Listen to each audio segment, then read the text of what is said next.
Hello guys, welcome back to the weekend roundup. Usually doing it in my football shirt, but today I am freezing, so we're doing it in my work clothes, which is great. Got home from work and it's currently 4 in the morning. Let's talk about how the weekend's games went. Obviously we're missing out on the West Ham game, which is going to get played tonight, but we also missed out on the biggest game of the weekend. What was I start talking this episode with, the one that I planned, obviously started at the start of the weekend, talking about this game, but the game obviously didn't happen between Everton and Liverpool. Merseyside derby was cancelled thanks to Storm Dara, I think it was called. I can't remember the name of it. It was a bit rainy. Game couldn't get played. Annoying for FPL. Is what it is. Is what it is. It is what it is. Is what it is. Okay, but we move on and we talk about the other biggest game of the weekend, which was Chelsea versus Spurs. It's always an exciting game. Spurs have lost now 5 of the last 6 games that have been played at their own stadium between these two teams, and it continued because Chelsea won the game 4-3 in an exciting fashion. It went 2-0 Spurs to start the game off with Correa slipping all over the place for both goals, then throwing his shoes away in a tantrum, changing boots, and having a great game after that, to be honest.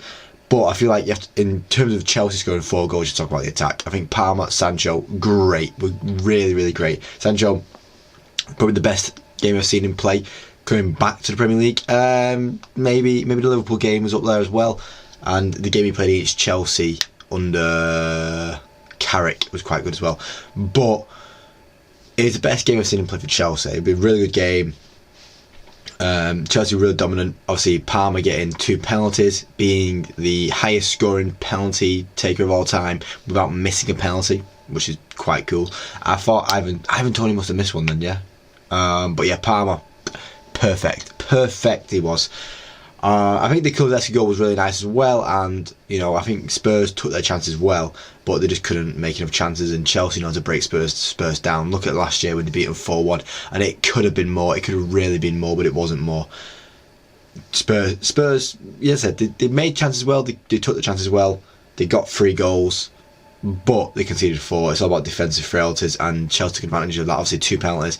The defence is a bit shaken up right now, which is understandable to see them score so many goals, but they should really do better. It's home, it's a massive game, you want to step your game up. This team a couple of weeks ago beat City 4-0. Where's that form gone now when it's Chelsea? On to just regular weekend talk now. The rest of the games were pretty fair to talk about. We'll start with United, which is really painful because we lose again, back-to-back games we've lost now. Obviously we lost midweek to Arsenal, which we talked about on my TikTok, not on here. But that Forest game, it was a winnable game. It really was a winnable game for us. The chances we conceded were not great chances. It was an early corner again, which we should really be focused on corners. Considering how we conceded to Arsenal, we should be really focusing more on corners. But it is what it is. Onana had a really, really calamitous mistake as well, which is so annoying. The way he's been playing recently has been fantastic. For him to see him make a mistake the way he was making them last year, it's painful. It's a step backwards in my opinion. And yeah, we conceded from a mistake there. I think we created chances well. I think we attacked very well. But I do think Forest set up very well. They set up, how to attack us. They knew how to attack us. They knew how to break against us, and they got the goals for it. It's painful to see. There's still more development to come. There's still more work to come. But I can see the ideas with Amorim right now, and I like the ideas with Amorim right now. I'm going in the right direction with Amorim right now, so no complaints. On to another exciting game, which is Brentford-Newcastle, finishing 4-2 to Brentford. Newcastle took their chances well. Once again, Jacob Murphy being involved in both goals. Isak having a really nice header to open the scoring. But Mbeumo, who else but Mbeumo is going to get involved in goals here? A goal, and I think it was 2 goals for Mbeumo there. Shada on the score sheet again. Brentford playing well right now. Brentford's home form is the best in the Premier League right now, and it is for a reason. Their away form could do with some improving, but at home, Brentford are class.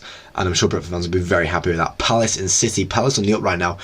Unbeaten in the last... I think they've only lost 1 in the last 7 games now. Because they drew 2-2 to City. City on a bad form. They've only won, 2 games out. They beat Forest.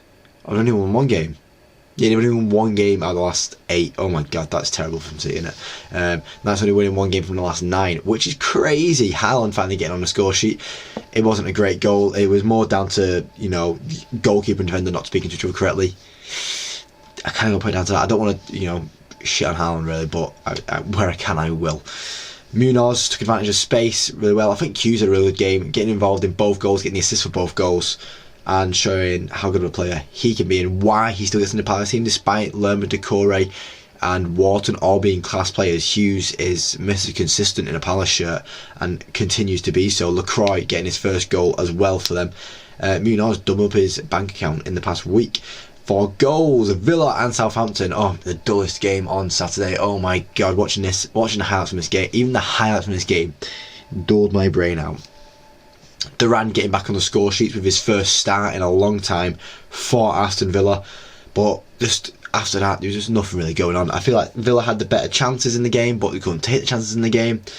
Southampton, not much to speak about really, is that it's Southampton. The way they've been playing isn't great. They conceded 5 to Chelsea, so that is an improvement, but could still be doing better. Leicester and Brighton. Brighton taking a 2-goal lead in this game and looking like they were cruising to a victory, but Rude had other plans as Jamie Vardy got a very nice taken first time goal, and then once again the ball got put for Vardy. Vardy was like, wait a minute, I don't, the angle's not there. Slide across, Decadoveri gets the equaliser. I think Brighton's 2 goals were amazing though. Lamptey scored a great goal, and so did Minty. Minty had the Leicester defence shaking all over the place, but really poor for Brighton to be dropping points there. Rude continues his unbeaten run, and I think Leicester played really nice football as well. Like, you can see tactics that have already been implemented into the team and what's been said to the team. Vardy on back-to-back games with goals now, and Leicester seem to have a bit more of a bounce in their footstep and a bit more excitement in the way they're playing and a bit more creativity in the attack. It's things that you want to see as a Leicester fan.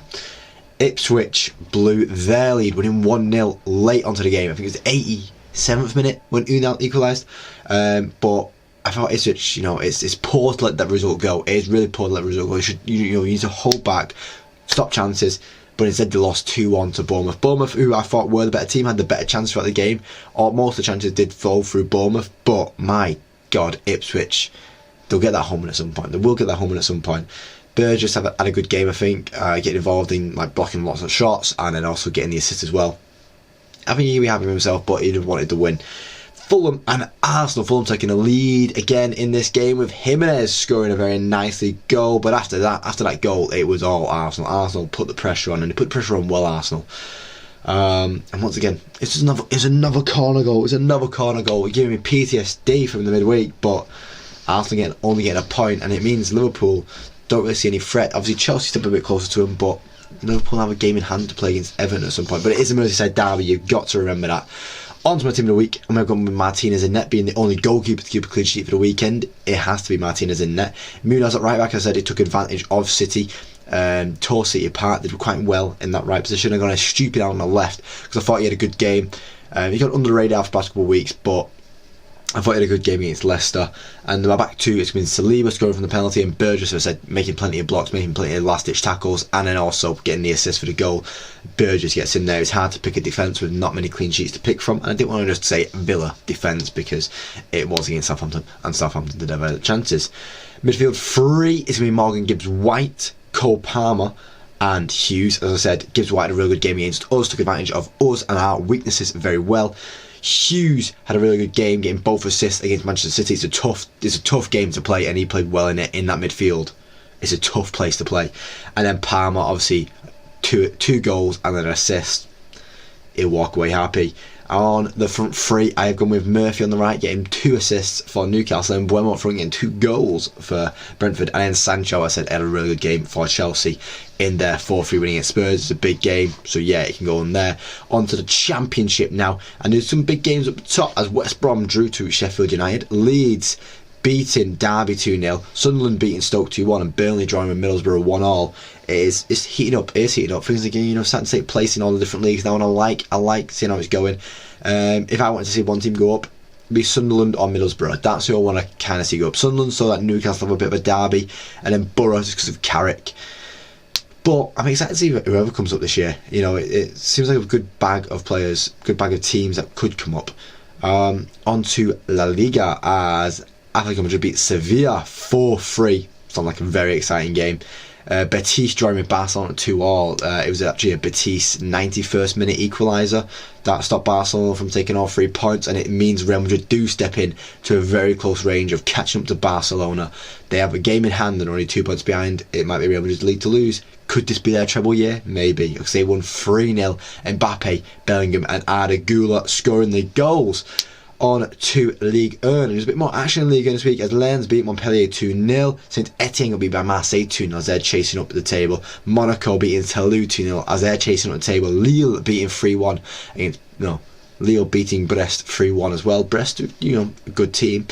And then PSG dropping points to Auxerre away. Oh, what a poor place to drop points as they drew 0-0. The defence was sound. It was the attack. Poor games, and you ask yourself, if you started Mbappe, they'd probably win that game. They'd probably win the league. Mbappe, a bit more challenging. I like it this year because there's a bit more challenge to it. On to the Bundesliga, and a lot less action to talk about this week as Wolfsburg beat Mainz 4-3. Another 4-3 game across European big leagues, and it seems a theme this weekend, doesn't it?